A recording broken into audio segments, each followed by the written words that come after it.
Oke, assalamualaikum warahmatullahi wabarakatuh. Perkenalkan, nama saya Tegar Leonardo, absen 32. Di sini saya akan menjelaskan perkembangan kolonialisme dan imperialisme Eropa di Indonesia. Latar belakang: Indonesia dikenal sebagai negara penghasil rempah-rempah di dunia. Maka dengan itu, bangsa Eropa tertarik untuk datang ke Indonesia untuk menghasilkan rempah-rempah yang begitu banyak lalu dijual.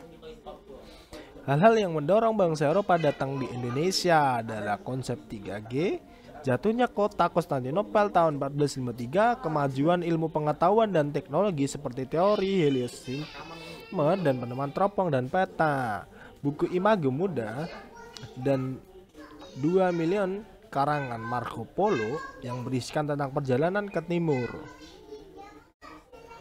Portugis Bartolomeu Dias melakukan penjelajahan samudra dan sampai di Tanjung Harapan, Afrika Selatan. Pada 1488, penjelajahan lalu diteruskan oleh Vasco da Gama yang sampai di Goa, daerah India pada tahun 1498, lalu pulang ke Lisboa, Portugal dengan membawa rempah-rempah. Portugis pun semakin gigih dalam mencari sumber rempah-rempah. Untuk itu, Portugis melanjutkan ekspedisi ke timur yang dipimpin oleh Alfonso Albuquerque untuk menguasai Malaka, dan berhasil menguasai Malaka pada tanggal 10 Agustus 1511.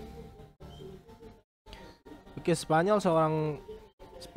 pertama kali penjelajah samudra dia yaitu Christopher Columbus. Ia berjelajah melalui samudra Atlantik sesuai perjanjian Tordesillas menuju India sekitar tahun 1492 sampai 1502. Ternyata ada kesalahan karena sebenarnya ia sampai di benua Amerika yang ia pikir adalah India.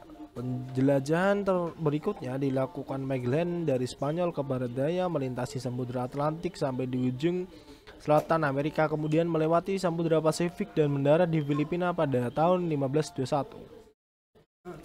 Pelayaran Magellan berpengaruh bagi ilmu pengetahuan karena dirinya berhasil membuktikan bahwa bumi itu bulat, dan kemudian dilanjutkan oleh Sebastian Elcano. Belanda pada 1596, Cornelis de Houtman berhasil mendarat di Banten. Nah, ini adalah awal mula kedatangan Belanda di Indonesia.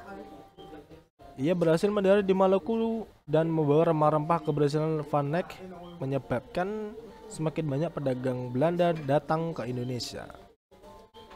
Inggris, masuknya bangsa Inggris ke Indonesia juga bertujuan mencari rempah-rempah, sama saja dengan bangsa Eropa lainnya. Sedangkan ada James Cook sampai ke Batavia pada tahun 1770 setelah dari Australia.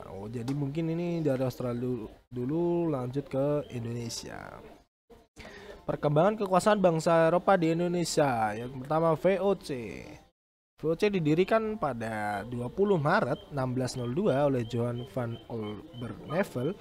Kepimpinannya dipegang oleh 17 orang pemegang saham Heren Seventeen yang berkedudukan di Amsterdam.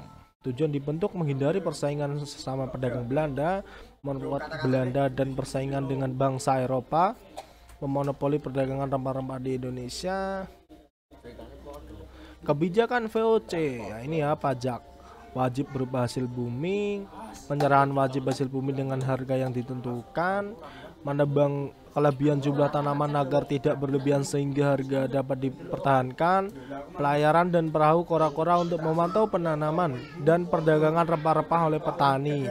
Pada tahun 1799 VOC bangkrut. Nah, karena ulahnya yang korupsi ya, maka VOC bangkrut. Perebutan politik hegemoni bangsa Eropa di Indonesia.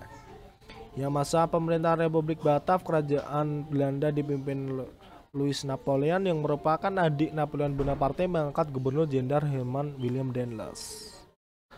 Kebijakannya ya seperti ini: bidang pertahanan membangun jalan anyar Panarukan, bidang ekonomi mengeluarkan uang kertas, bidang pemerintahan membagi Pulau Jawa menjadi 9 prefektur. Masa pemerintahan Inggris pada 1811, pemimpinan Inggris di India Lord Minto, pemerintahan Thomas Stamford Raffles yang berada di Penang untuk menguasai Pulau Jawa. Kebijakan Thomas Stamford Raffles Bidang pemerintahan membagi Pulau Jawa menjadi 16 karesidenan. Bidang ekonomi sewa tanah. Bidang ilmu pengetahuan menulis buku History of Java dan menemukan bunga Rafflesia anorle. Masa pemerintahan Belanda oleh Van der Kepelen ditunjuk sebagai gubernur jenderal, menerapkan kebijakan dalam penghapusan peran penguasaan tradisional, menerapkan pajak yang memberatkan rakyat. Van der Bus memberlakukan sistem tanam paksa sejak tahun 1830. Tanam paksa juga berdampak positif karena rakyat Indonesia mengetahui jenis-jenis tanaman baru dan mengetahui cara tanam yang baik. Peraturan tanam paksa menanam 1/5 dari lahan. Hasil tanaman dijual kepada pemerintah. Kaum petani tidak boleh bekerja melebihi penanaman padinya. Rakyat yang tidak memiliki tanah diwajibkan kerja selama 65 hari setiap tahun. Kerusakan tanaman akan ditanggung oleh pemerintah. Oke, pada tahun 1870 tanam paksa dihapus dan diganti politik pintu terbuka. Ini perkembangannya mulai dari Alfonso Albuquerque Portugal, Sebastian Elcano dari Spanyol, Cakovan berhasil mendarat ke Maluku, Harry Middleton sampai di Sumatera, VOC didirikan, Herman William Dendes diangkat menjadi gubernur jenderal. Perjanjian Tuntang ditandatangani, Nusantara berada di bawah kekuasaan Inggris. Oke, sekian, terima kasih dari saya. Wassalamualaikum warahmatullahi wabarakatuh.